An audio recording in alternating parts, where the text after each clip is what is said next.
When Bruce Lee died in 1973, he left behind an unquestioned legacy in his films. But beyond his films, there is another legacy, in his martial art, Jeet Kune Do. This is not a movie on Bruce Lee. It is the first and only training film on Jeet Kune Do by Bruce Lee himself.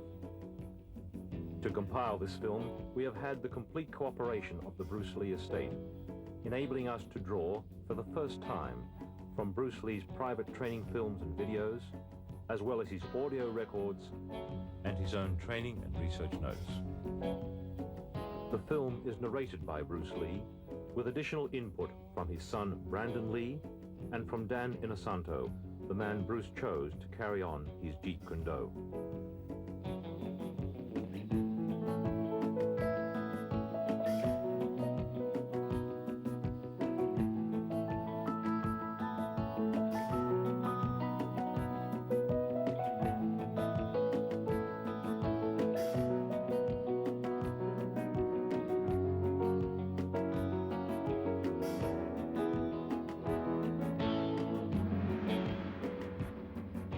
My last name is Lee, Bruce Lee.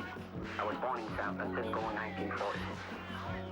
My martial art is in Cantonese Jeet Kune Do, the way of the intercepting fist. In case you have missed the recent news, Jeet Kune Do, of which I am the founder, has been elected and accepted into the Black Belt Hall of Fame in America. This marks the first time a recently developed form of martial art is nationally accepted. No, Jeet Kune Do is not thousands or even hundreds of years old. It started in around 1965 by a dedicated and intensified man called Bruce Lee. And my martial art is something that no serious martial artist can ignore. I met Bruce Lee in 1964 through Ed Parker, who was my Kempo karate instructor at that time. And it was the first year of the first international karate championships held in Long Beach. When Bruce arrived in the United States, he had the training in Wu-style Tai Chi, sometimes in Hong Kong they call it Unga. And he had the, of course, training in Western boxing. He had training in fencing from his brother. That's epee, that goes from toe to head. He had training, obviously, in Wing Chun. And the other area was the training he had received in, they call it Buk Pai, or it's Tam Toi. He knew 12 sets in Tam Toi. And then believe he traded with a Choi Li Fat man. So those are the arts that Bruce brought into the United States. In the beginning, he used the Wing Chun as the base system, or the first system. But as time went on, he went away from that, started to extract different things from different systems and put it to his personal use. That's why we say absorb what is useful and reject what is useless for you. That's the concept.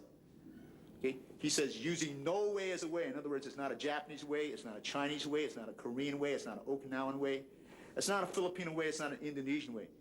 He's saying using no way as the way. You are the way. Okay?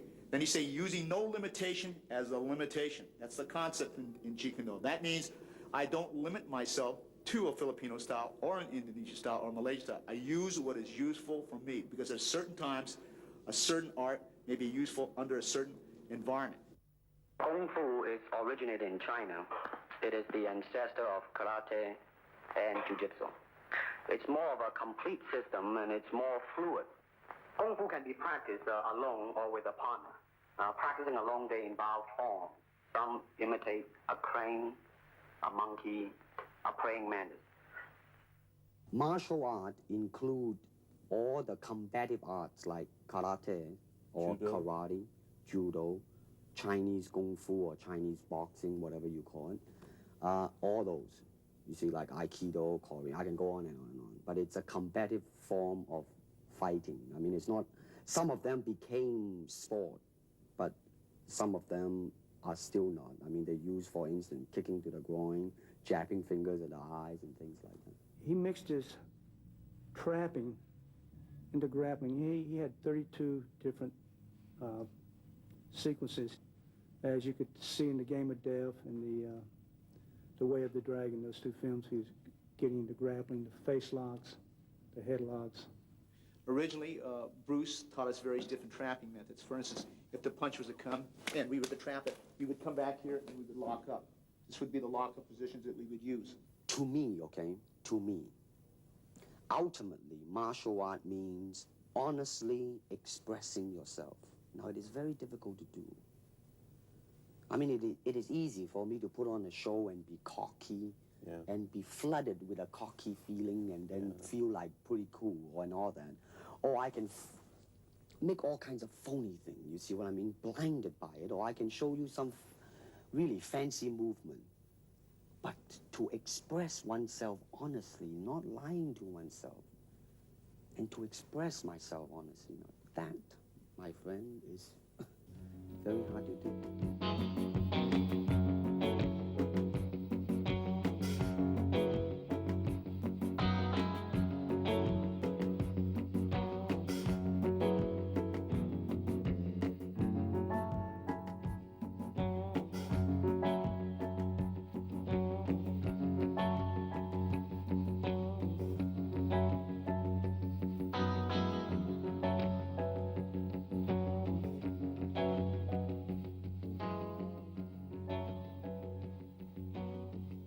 Ever since the Big Boss, there seems to be a wave, a hot wave, in fact, of finding another Bruce Lee among all types of people, particularly martial artists, ranging from karate man, hapkido man, judo man, etc., etc.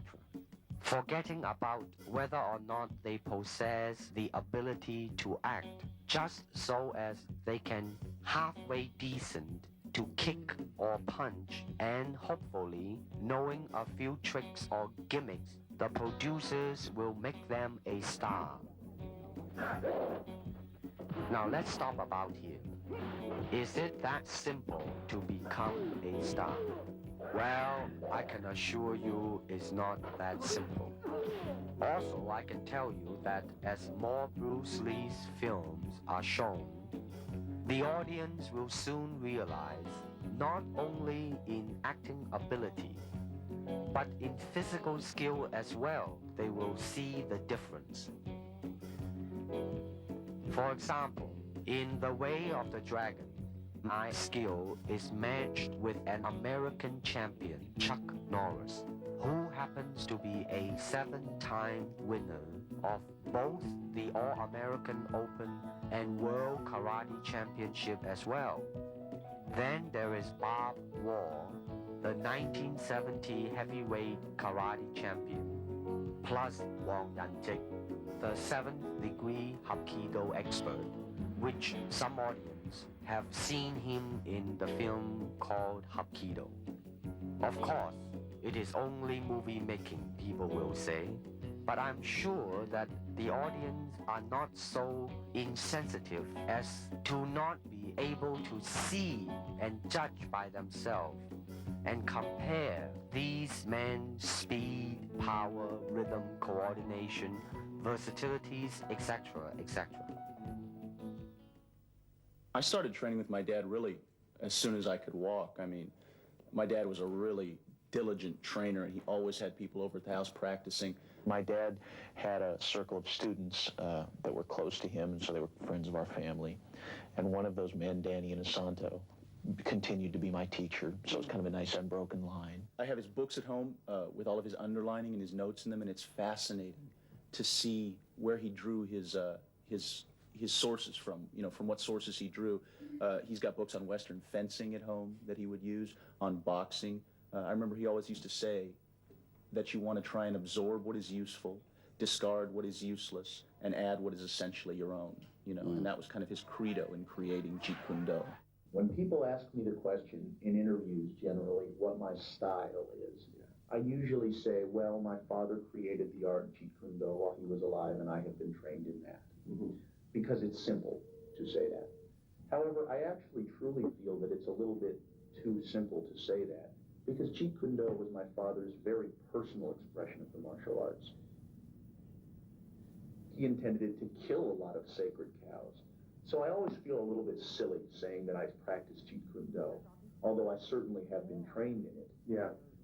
It would be more accurate to say that I practice my own interpretation of Jeet Kune Do, just as, frankly, everyone who practices Jeet Kune Do does, because that's what it was intended to be. Danny, my Sifu, always talks about teaching Jeet Kune Do concepts. In other words, teaching someone the concepts, a certain way of thinking behind the martial arts, as opposed to teaching them techniques.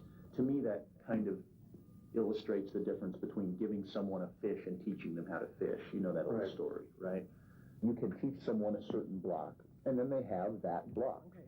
Or you can teach someone the concept that lies behind such a block, and then you have given them an entire area of thinking that they can grow and evolve in themselves.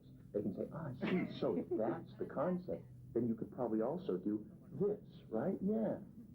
And that's, I think, a lot of what lies behind Jeet Kune Do, and that is then dedicated to creating a really creative, free-form martial artist.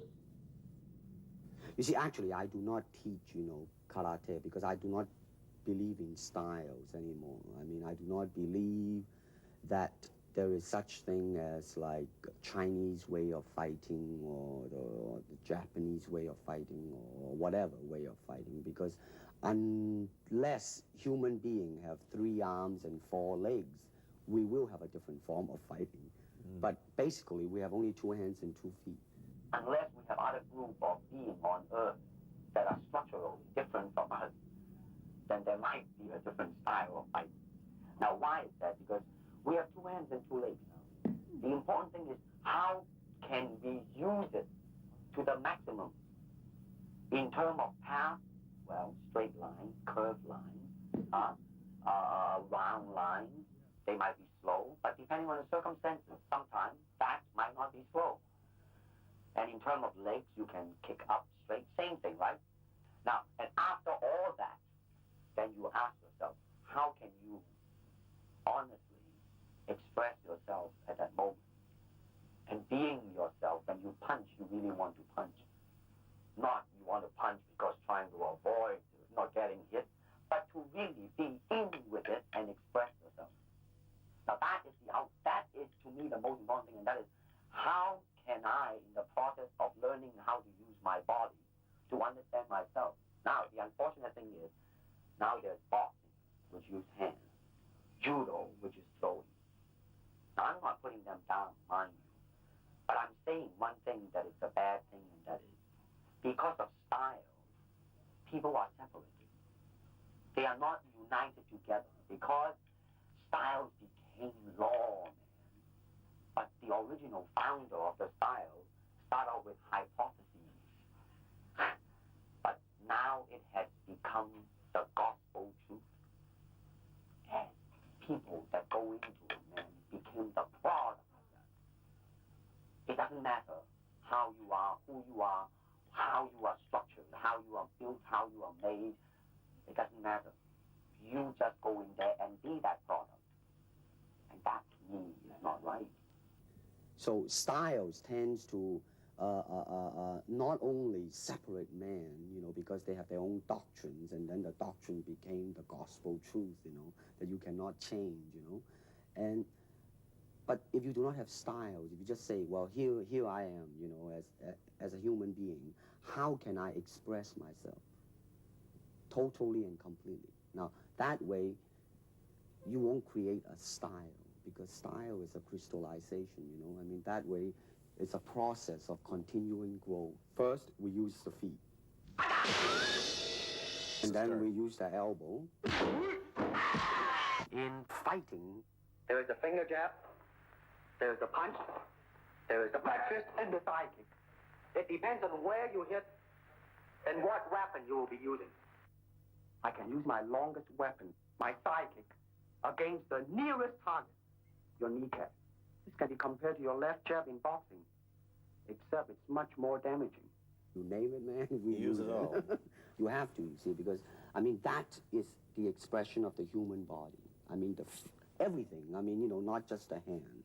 And when you're talking about combat, well, I mean, if it is a sport, now you're talking about something else. You have regulations, you have rules. But when you're talking about fighting as it is, No rules.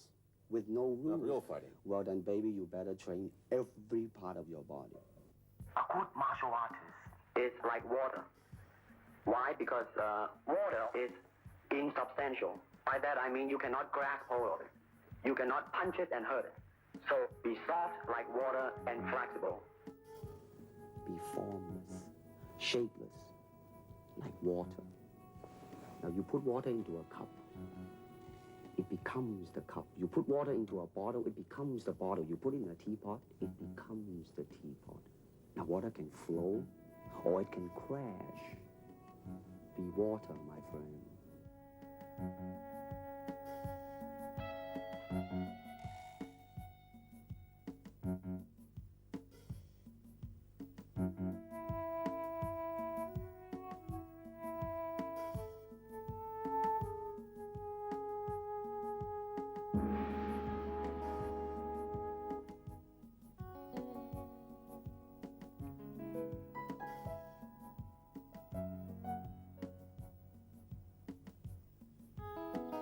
How can I maintain lightning speed without sacrificing tremendous punching power? I believe I found the cause of my ignorance. You'll see a Jeet Kune Do punch is very scientific and practical, especially in street situations. Okay, I'm going to start off with the basics. Normally we were taught in the right lead, but I like to go with the left and right lead, so I'm going to demonstrate in the right lead, okay? Now when the punch comes, you parry it across like this, and as you do so, you strike, okay? Slow motion, 1, see? 2. You can do it together, or you can do it separate. You could catch and then go, or parry and then go, or do it together. When you do it together, you're going to hit it. I'm going to give you the side view over here. Slow motion, 1. That's slipping on the outside, slipping on the outside. We do a lot of drills, as I said, we incorporate from many different systems. Okay, so the first basic is to slip and hit. Again, in slow motion, slip and hit, okay? Slip and hit, slip and hit. Now, as they punch, I'm going to slip inside and hit. Slow motion, slip, inside and hit, slip, inside and hit. Now you can do it together, or you can parry slightly ahead of your cross that comes this way, or you slip and hit on the opposite side like that. Okay? Okay, that's your basics. Okay. Let me illustrate this slowly. As the focus lever comes out from your trainer, I want you to slip, cross, hook, cross. Slow again. Parry, cross, hook, cross. These are the basic drills that we were taught to follow up. They can be found in Western boxing. They can be found in Filipino boxing. This one here, when you slip, you cross, you hook, you cross. However, you can slip first, then hook, then cross, then hook.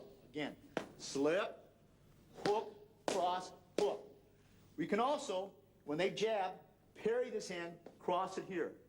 When they move back, you cross, you hook, you cross. Again, slip, cross, cross, hook, cross. Again, slip, cross, hook, cross. Last time. Slip, okay, cross, hook, cross. Okay, that's now, your that was basics. just an arm movement. Watch now. You see? There was only arm and shoulder. Shoulder was kind of tense too. No, definitely it's a tense deal. Later on you will, you know, check the different. Now the feet was involved a little bit just now. It was fine. Shoulders too tight. Notice that in the beginning when I say that you just involve only arm and shoulder. Now, your hand, the last time when I saw you was very, very good and fast. Now let's see if this can do. Now that, let me see another one. You gotta involve your feet a little bit more. You see? Hand and feet. Gotta hand and feet. Now, go pretty good.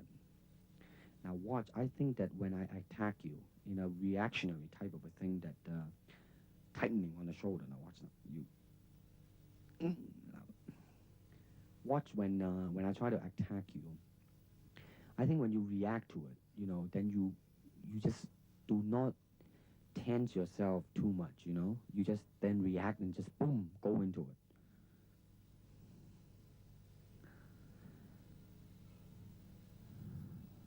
Now that, I just say, use only the hand just now, I say. Now, boom. You see, when you move your hand and feet, boy, it makes a world of difference. You see, now, you should be a little bit more relaxed in the beginning. Aha. It's getting there, my friend.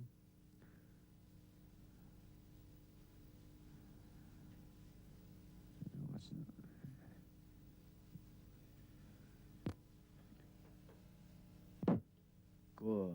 That one was pretty good. Pretty good. No, that was a little bit too tight. Now watch this one. Good. Now that could be used in film. Here we go. Okay, let's say that this person is standing here. At this point, for purpose of illustration, I might use what they call the sachet, okay, that they use in Savate, which is like that, see? When I come in, I can go into Wing Chun. At that point, I might flow into Western boxing, okay? At another point, I might go into a lock similar that you might use in Jiu-Jitsu, and for the purpose of camera, I'll take the person down like this and lock the person here, and maybe go into any system that employs this type of lock, whether it be Jiu-Jitsu or Aikido or Kali or Penjak Silat. Now you notice that we went from system to system without a flow, okay? I might stay out here, use any particular kick, break into Wing Chun range, and right from here, use a Muay Thai elbow, all right? And for the purpose of camera, I'm gonna go slow and come into various lock position over here, okay? This is what we call the Jeet Kune Do blend. It is not a system where we go from discipline to discipline without a thought process. And this is very important in the concept of JKD. The karate punch is like an iron bar, whack. A Jeet Kune Do punch is like an iron chain with an iron ball attached to the end, and it goes whang, and it hurt inside. Hayward Nishioka, the Japanese-American national judo champion, who is also a black belt holder in the Shotokan style of karate, ran a scientific test in a California university to find out the difference between a karate punch and a Jeet Kune Do punch. And the finding is that indeed the Jeet Kune Do punch is more powerful and destructive than the classical karate punch. And when you do punch, now I'm leaning forward a little bit, hoping not to hurt any camera angle. I mean, you gotta put the whole hip into it and snap it and get all your energy in there and make this into a weapon.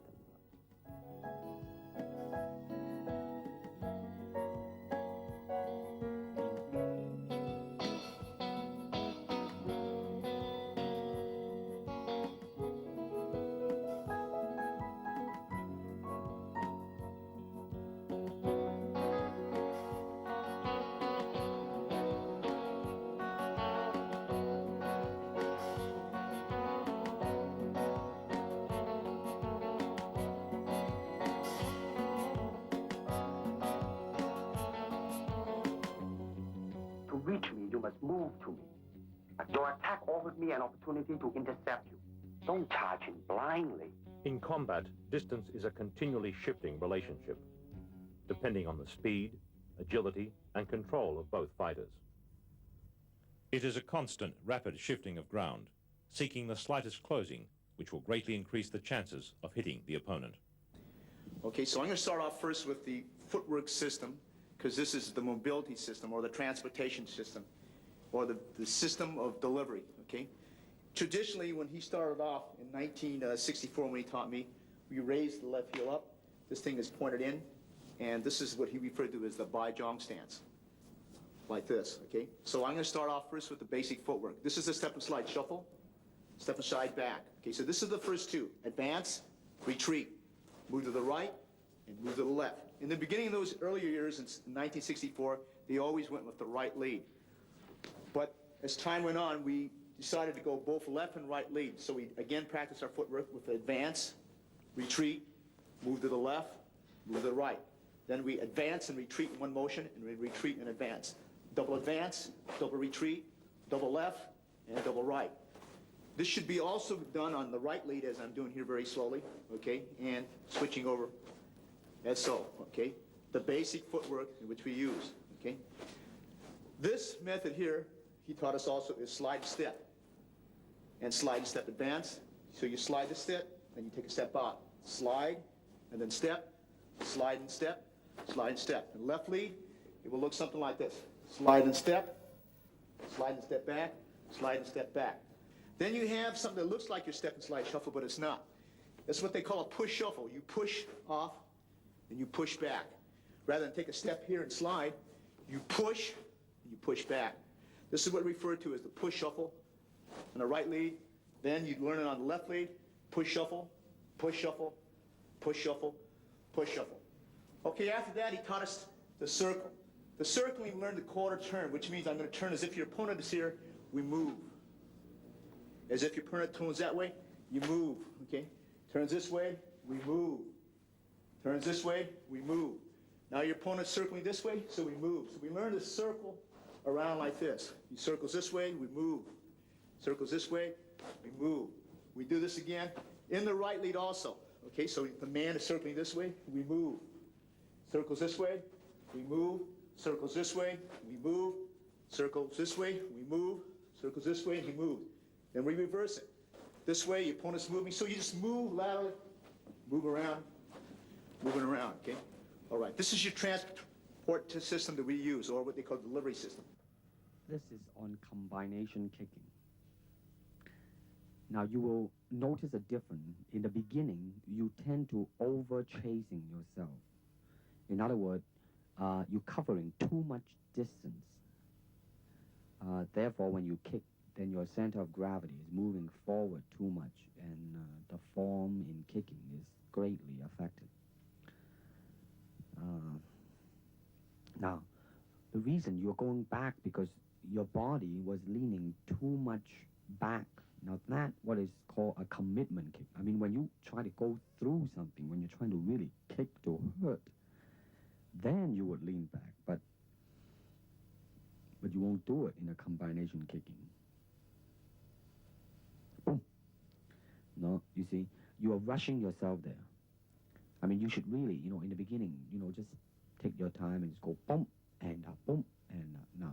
You see, you're still, it's not so much on the physical, mentally you are chasing yourself out, Now, watch this now.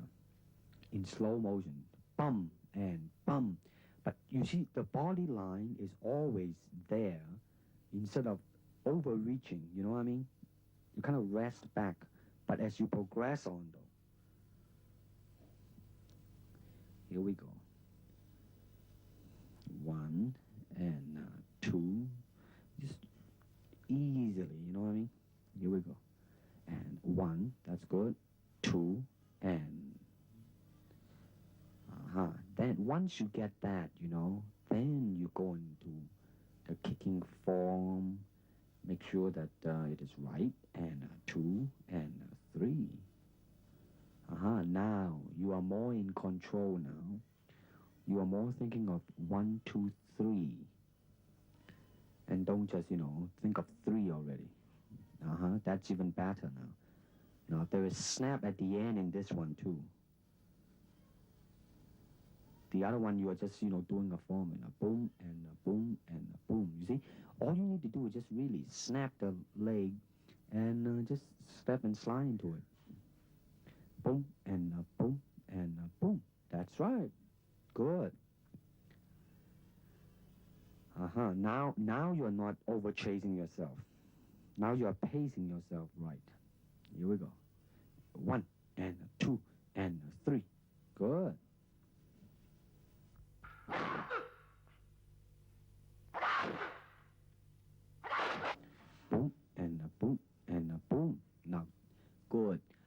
last one, though, you were a little bit off balance, but there was definitely a boom, boom, boom in there, you know. Here we go, kick me, boom, and boom.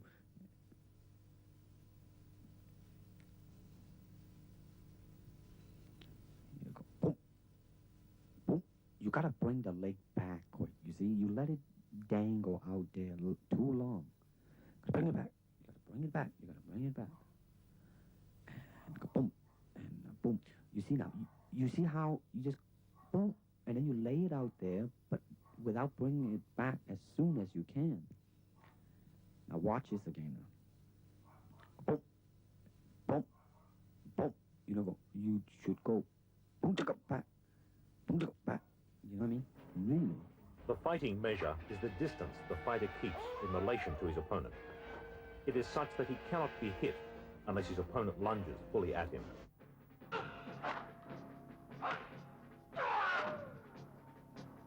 Martial art has a very, very deep meaning as far as my life is concerned, because as an actor, as a martial artist, as a human being, all these I have learned from martial art.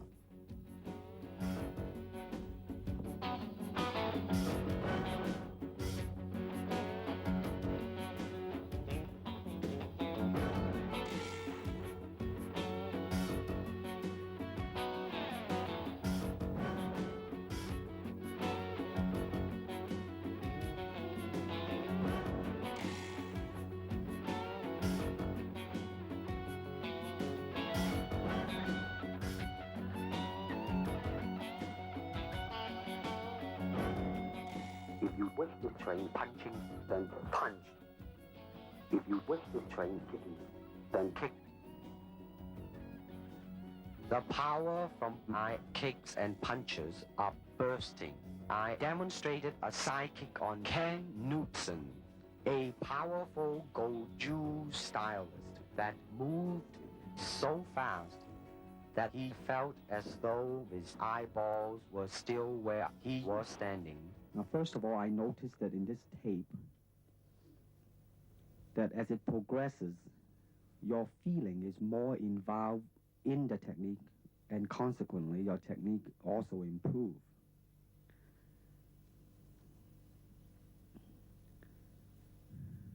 Now, the foot at the ending position in impact is kind of dangling a little bit.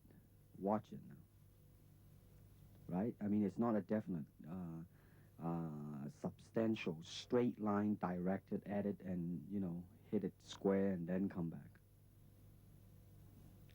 Good. Now, that was a pretty good reaction.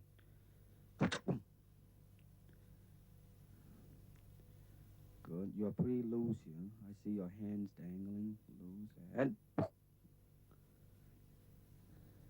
here we go.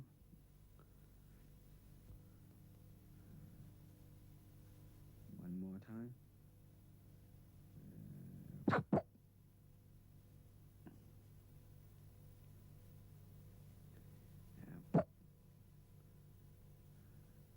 Pretty good. Now that was really quick too, you know. Did you notice that? See, the thing to watch out really is the initial, a little bit yawning there. The thing to watch out is you have to, the initial part has to be fast. But also that when you finish the technique, you gotta bring it back fast too. So in other words, you gotta be fast from beginning to end.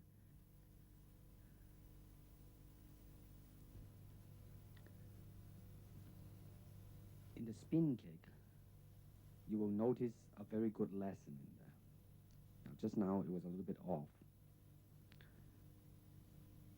The good lesson that I mentioned, now, you are very much in control of the movement. By too much control, therefore, you are kind of concerned about the execution. Therefore, you kind of, you know, like, really tight.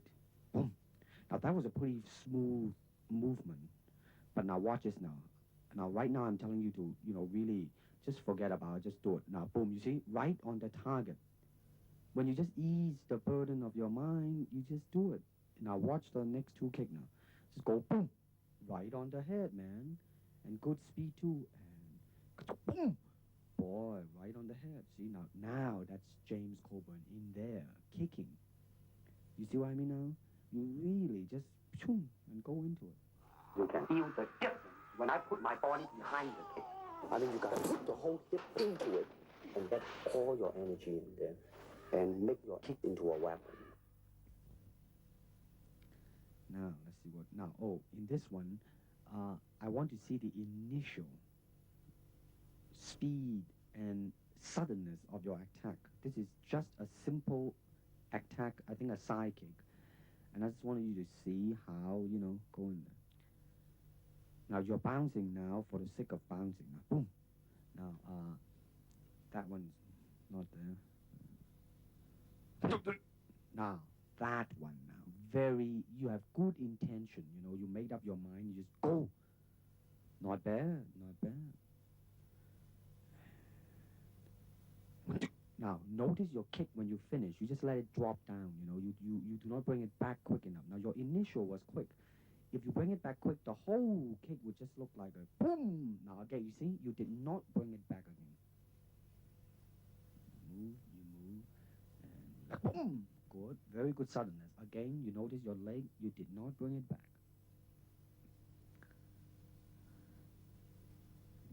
Now, boom. Good. Now, I really like the suddenness, of your... Maybe just a little step there, but listen, man, it passed. Boom. Now, you see, you're moving your leg, but your shoulder is a little bit... Now, that was pretty good. Your shoulder may be a little bit tense.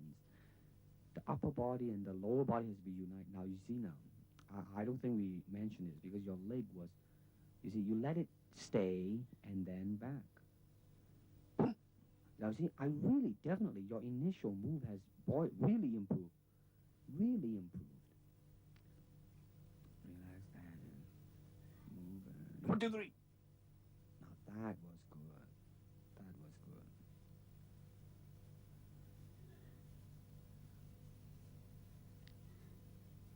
Boom. A little bit low. Boom. Good. Now, this is the flexibility now. Now, I want you to watch your left leg, the stationary leg. Now, watch the stationary leg one out. The first one, you didn't make it. Now, the second one, you didn't. Now, watch this now. Watch it. Boom.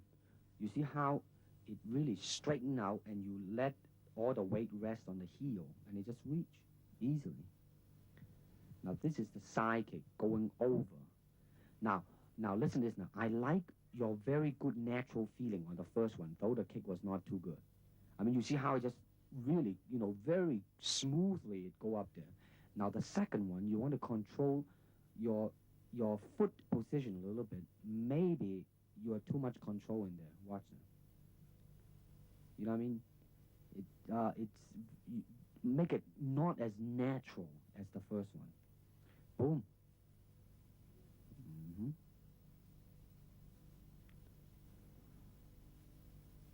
You see now, when you do it right, man, when it touches, your left leg is all stretched out, and it's just an easy type of a thing. Now, I think we are comparing. I let your leg dangle out there. I asked you to do it because, so you will get a feeling of it. Now you're going to bring it back quick now. Watch this now. And, you see? It was kind of a little bit off balance in the last one, but that's all right. Now you're going to go sideways. Watch now. I like the second one better than the first one. There was more directional in it. Good. Here we go. One more time. No, too low. Second one's okay. See, it come back in one straight line. Here we go. Now watch this illustration. You gotta exaggerate the bringing of the leg back, you see. Back. Okay, watch it again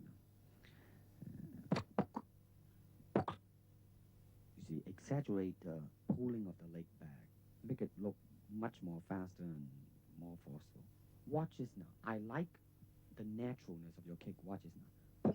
You see, at the end, there was really the feeling there, you know?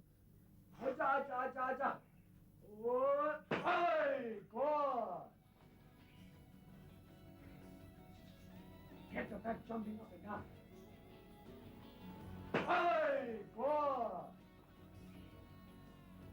Nice one.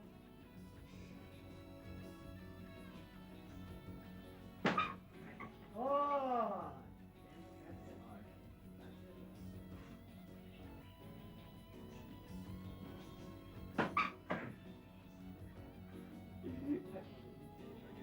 One more. One more.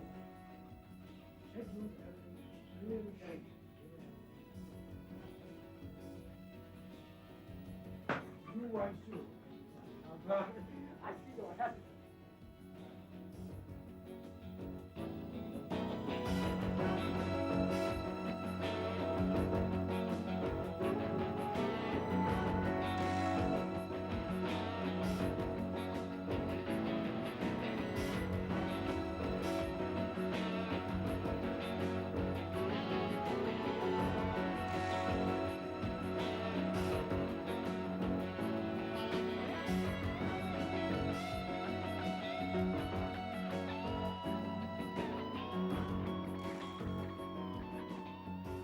Physically, how can I be so well coordinated? That means you have to be an athlete. That means you gotta have jogging and all these basic ingredient, right?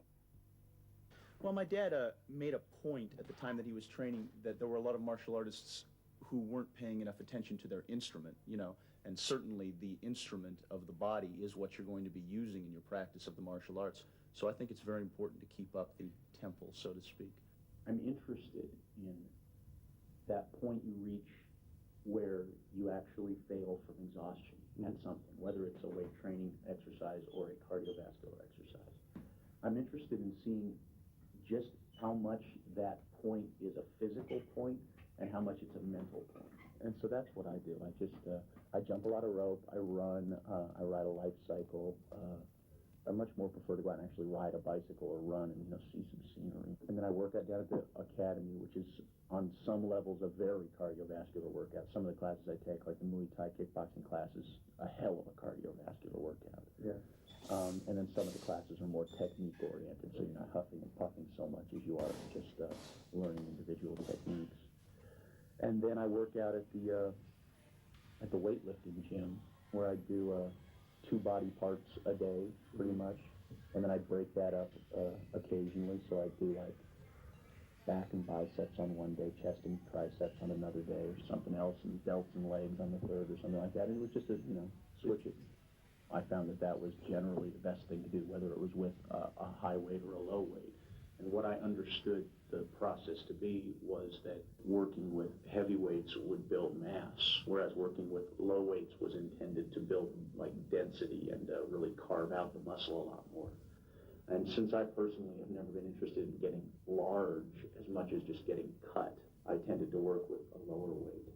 But then to me, getting cut is also mostly a question of vascularity. It has to do with how much body fat you're carrying.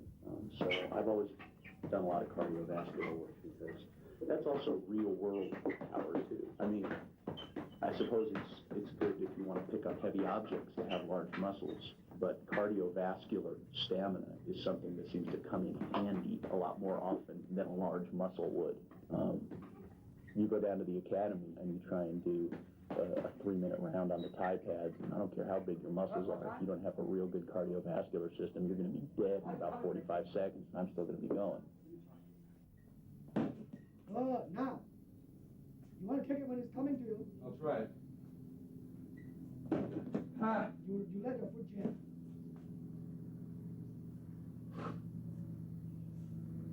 Drive the sucker.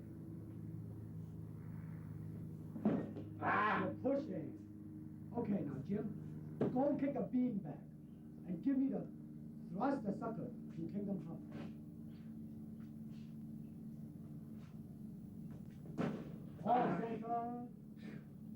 Now, Jim, raise the sucker. Now, you are cutting your half now. That's okay. How's that? Beautiful. No, I mean, I want you to be happy. You're still kicking a little bit off to the side. Kick him directly. Good. Now don't kick it again, but don't turn your body so much when you finish. Try to still face him when you finish. Okay? Good. Now kick the sucker when he comes back. Not yet, not yet. That's it. Ah! During this time period, we used to train because we didn't have any Thai pads, so Sifu Bruce advocated the use of using the football forearm guard, and which we don't use this anymore, but this was very prevalent during that time period. This here is the original punching shield, that his own personal punching shield, in fact.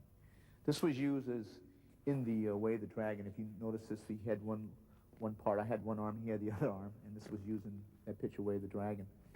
This was used in Enter the Dragon. This was actually, its original use is actually used for baton training in Japan, and we just modified it, and we used a special helmet, a boxing headgear we had, and we used it, and this became part of our training, some of the training tools that we use when we used to spar. Literally, on television, they had to shoot it, they had to overcrank and shoot it in slow motion because otherwise it just looked like a special effect when he moved. I mean, the man was fast. He was deadly fast. I've really never encountered anyone in all of my training since who was as fast. You can certainly train for speed. I think that training for speed is, number one, it's a genetic factor. Yeah, certainly. There are some people who are just gifted. They are fast naturally.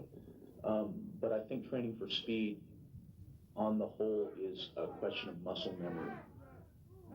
Speed in an individual movement is something that, I mean, we're coming down to, thousandths of a second now. If you and I, or even if I and some completely untrained person were to stand side by side facing a focus pad, and when a red light blinked, both flick out a jab, I'd probably win by a couple hundredths of a second.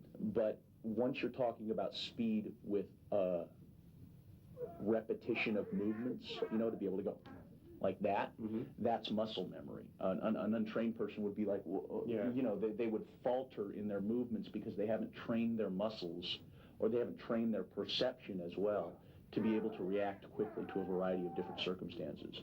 Martial art is a combative form of the art of expressing the human body. You have to train yourself into it. I mean, you better train every part of your body, keeping the continuity going, bending, stretching, everything. You just keep it moving. See, the idea is running water never grows stale. So you gotta just keep on flowing.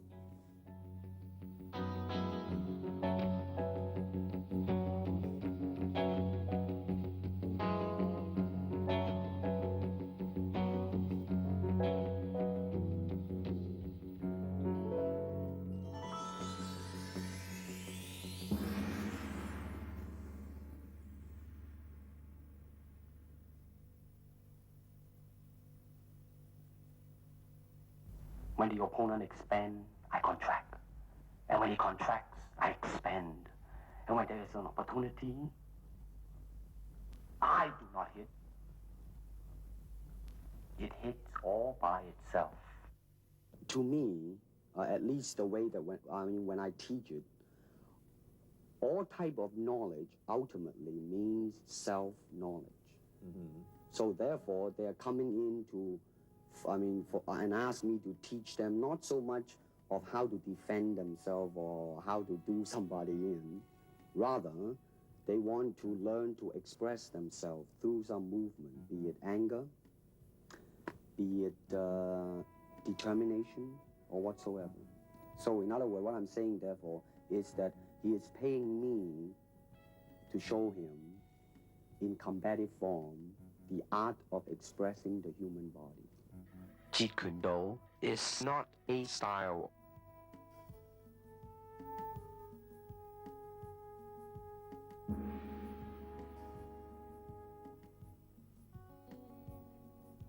I cannot teach you, only help you to explore yourself, nothing more.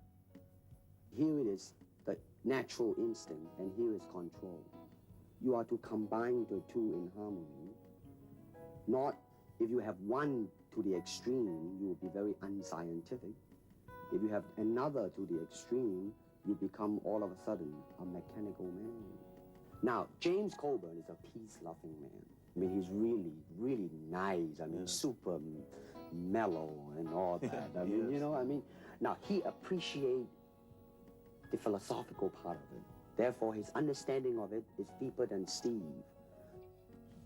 The martial arts, which are an integral part of my life, come entirely from my father. But the martial arts, I'm completely beholden to my dad for. I mean, he started me in the martial arts when I could walk. He trained me my entire life until he passed away. And then even when I continued my training, it was with one of his students.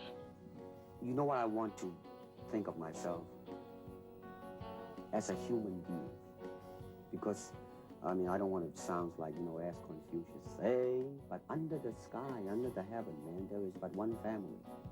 It just so happened, man, that people are different. A good martial artist does not become tense, but ready. Not thinking yet, not dreaming. Ready for whatever may come.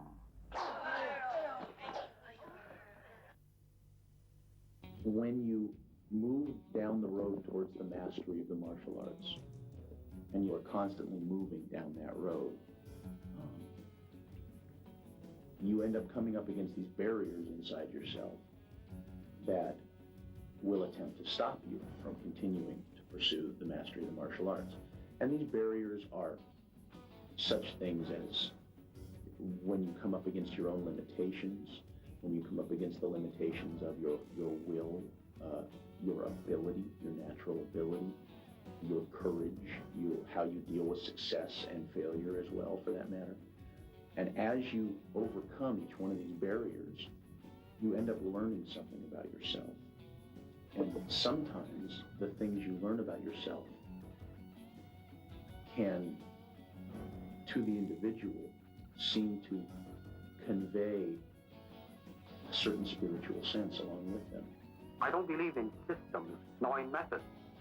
And without system, without method, what's to teach? I found the cause of my ignorance.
was the first year of the first international karate championships held in Long Beach.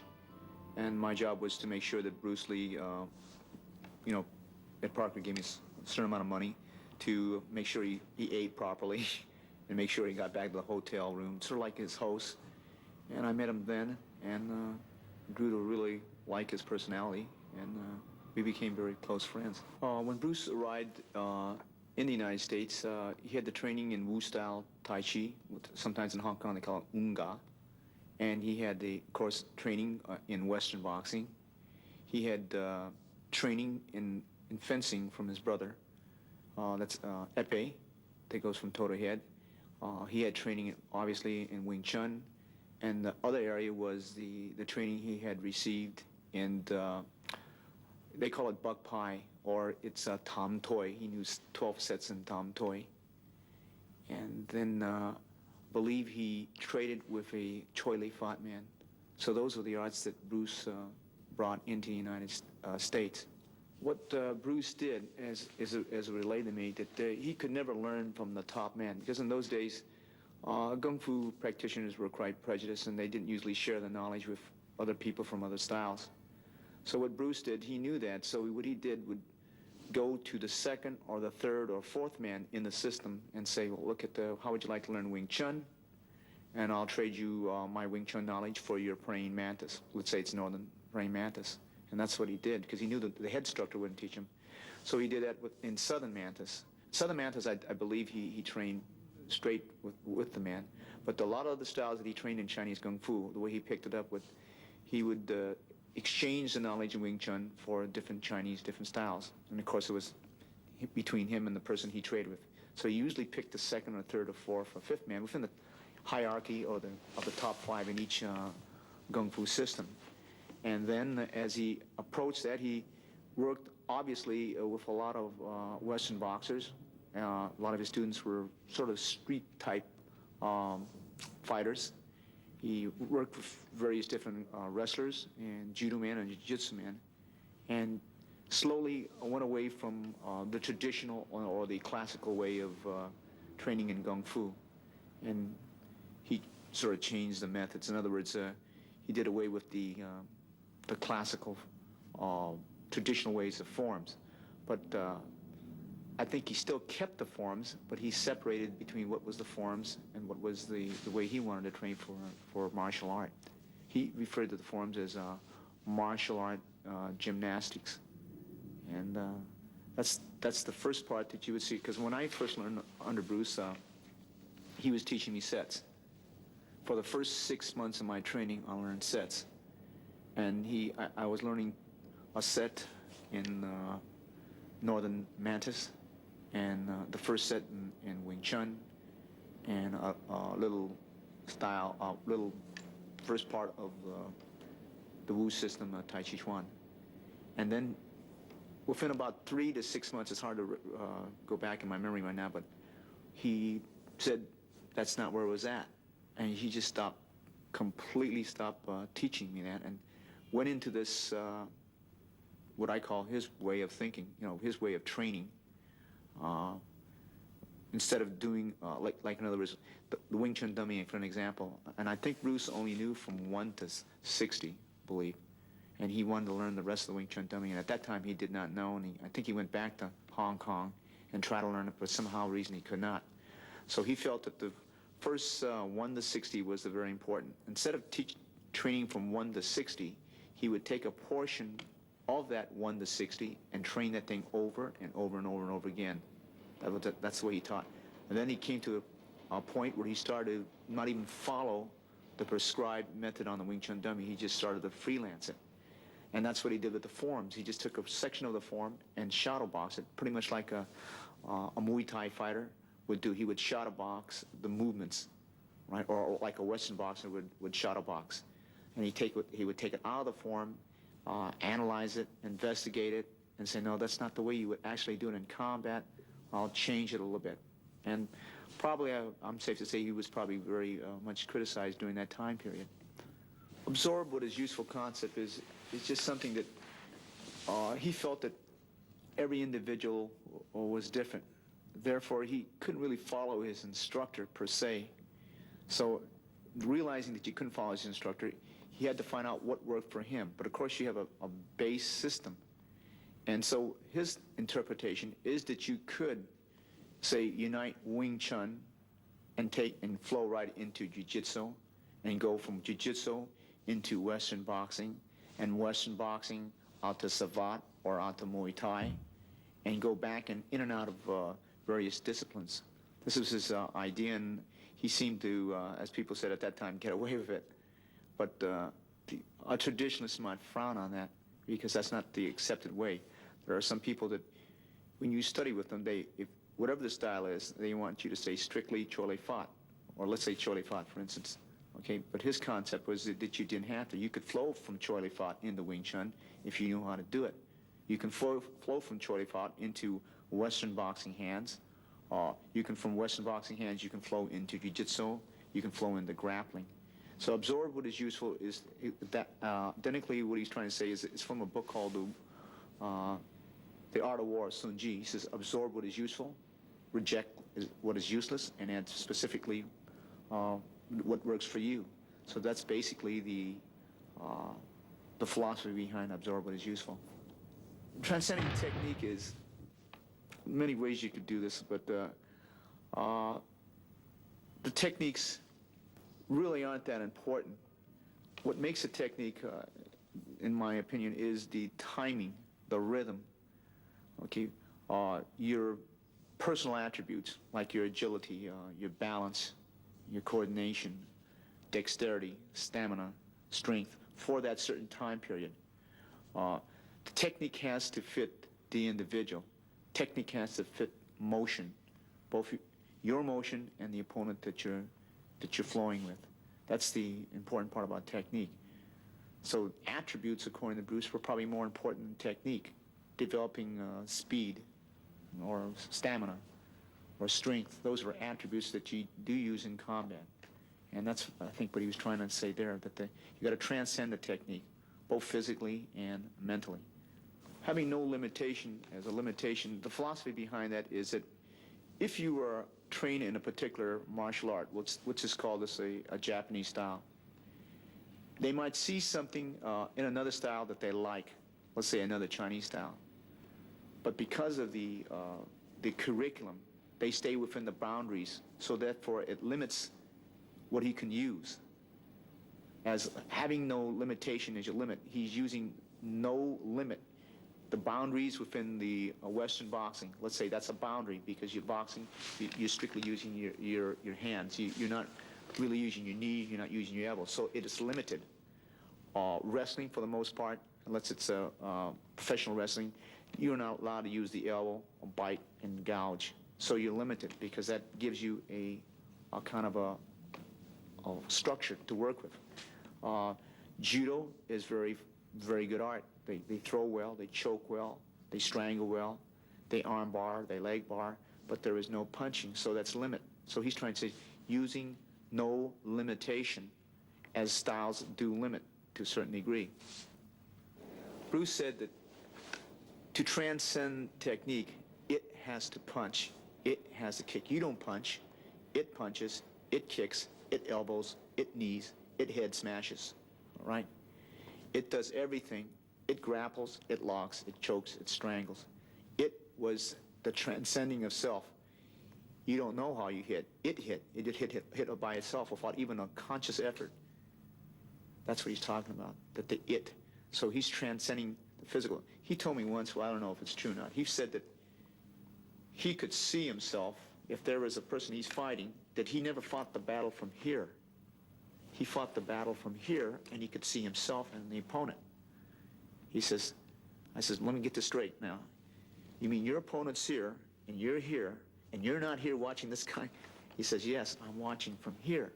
So he had that saying, and I think it's in one of his sayings, he says, be like a wooden doll. It has no ego. It just moves like a wooden doll because you move. So he can absorb it, like he said, you can observe things better from a third person, without critically. Like it's when I train fighters, I couldn't understand why they couldn't see the opening when they were sparring, right? And why they didn't cover this. But when you get in there, you can't see the opening. You could see it from the third person, and that's where Bruce was saying he was seeing it. For a good example, when I played football, if I made a good run, it was so effortless. When you're up there in the stadium, you can see the openings where he should have ran left and right. But when you're running with the ball, you can't see the openings sometimes, right? Your coach from the bench can see it, and your scout up there in the stadium can see where you should have ran left or right, or you should have put on a speed, or should you stop short and cut to the left or to the right. But when you're in the heat of it, you really can't see it, right? That's what he's saying, that he sees it from a third person. Therefore, he can see the openings. That's why a trainer has to tell his boxer or his fighter when he comes back to the corner, he says, loop with the overhead. He's dropping his hands because sometimes he's so occupied in trying to defeat his opponent, he can't see it because he's not a wooden doll. You have to be formless, as he should tell us. And that's, I think, what he's trying to say. It does it because he's no longer in the body. What Jun Fan was basically, I think its base system was probably Wing Chun, and thrown in with ideas that he picked from Savate, Muay Thai, as he saw it, as he observed, thrown in with various different Kung Fu systems and Western boxing, with Jiu-Jitsu and different things he had learned from different grappling arts from China. And that's the basis of Jun Fan. The liberation of Jun Fan, we get into now what we call Jeet Kune Do. For an example, to expand on what Jeet Kune Do is, Jeet Kune Do is a very personal thing. Therefore, it is not really a product. Rather, it's a process. It's a process of becoming, and you're constantly changing. The only thing you can be sure about time is it's constantly changing, even the ideas. Okay, so Jeet Kune Do, for an example, if I had one student, he might incorporate only 20%, let's say, Western boxing, as another student might really like it, so he'll use 80% Western boxing. Another person might incorporate 100% Muay Thai. Another person might not like the training, so he might incorporate 10. That's strictly up to him. A person might incorporate grappling. Let's say there's three persons. One person might not incorporate any of it. Another person would incorporate maybe 10%, another person 50%, another person maybe 80% of it. But what is important, that he is exposed to that particular discipline. The way I'm moving now, I use the discipline to develop attributes. That's the key thing. Because I believe, like Tai Chi Chuan, for an example, it has a lot of good characteristics that I like. You know, it sort of calms the system down, and it has balance. It promotes balance, and it has good body control when you do it. Muay Thai, the advantage I think there is that they are really, as far as conditioning in the martial art, I consider them to be the most highly conditioned martial artists out there. So I like to incorporate that aspect of it. I leave my students to say, well, do they like the training in Muay Thai better than they like the training in Bando or so on. I allow my students to choose what they like, what they want to do, and what art that they want to gravitate to. And I think this is important. Just as when people go through public school, you should give them a base study course, but you allow them after they come out to pick what they want, where they want to concentrate on music more, or art, or on math, or on science. So Jeet Kune Do is just the same thing. You concentrate on your effort. A Jeet Kune Do technique can be a boxer's left jab, it could be a boxer's left hook, it could be a boxer's uppercut, and it could be a cross. It could be a Muay Thai kick on the thigh. It could be an elbow from Muay Thai. It could be a knee from Muay Thai. It could be a wrist lock from Jiu-Jitsu or Aikido.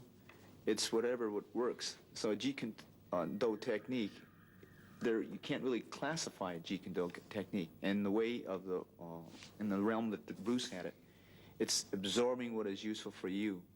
Since it is not a style, we use maybe certain disciplines to get certain attributes, to develop certain things. So there is no Jeet Kune Do technique as per se, as the way he founded the idea. Okay? Many people refer to it as a style, but it's not a style, because it's not a style as a product. And as he used to tell me, it is a process. It's a process of constant growth. And what is Jeet Kune Do for you now might not be Jeet Kune Do for you 6 years down the line because of age, because of time, a factor of training and things of that nature. Jeet Kune Do now, since there's a lot of disciples that came from Bruce, and I have a lot of students, each is developing it in the way that they think it should be developed. Some people don't want to come out, they want to stay in the garage and teach 1 or 2 or 3 students, that's fine too. Others want to promote it more, get it into the limelight a little bit more, and that's fine too. Like, for an example, Daniel Lee, he teaches Jeet Kune Do, but his main thrust is Tai Chi Chuan. He promotes it through Tai Chi Chuan. As Richard Postillo is more into Western boxing, he's more into kickboxing. He takes that aspect of Jeet Kune Do and tries to push that aspect. Larry Hartzell is more into what we call Filipino Dumog, which is grappling, or Layog, which is another form of Filipino grappling, and mixing in with little Chinese Chin-A here and there, and Western wrestling, and some things from Jiu-Jitsu and some things from Aikido that he's integrated for himself. So Jeet Kune Do, the only worry that I have is that some of these people might lead their disciples down one particular path and say, this is Jeet Kune Do, and my Jeet Kune Do is the way Bruce would have had it. Then my person might say, no, it's in the kickboxing, and it's in the Thai boxing, and it's in the wrestling. This is the way Bruce would have had it, okay? That's the only danger that I see. Bruce did hand out certain techniques, but they were used to illustrate a certain point when you might use this at a particular range. And the thing that he used to tell me, there are certain weapons that are good for certain ranges. Like a grenade, you wouldn't use it 5 feet away from you. You might use a dagger. A staff, you might use it for a little bit shorter distance. A grenade would be good maybe if there's a machine gun nest out there 50 yards, and that would be the time to use it. There are certain techniques that are good for certain circumstances. Once a man crashes in and he's in grappling range, you should use it.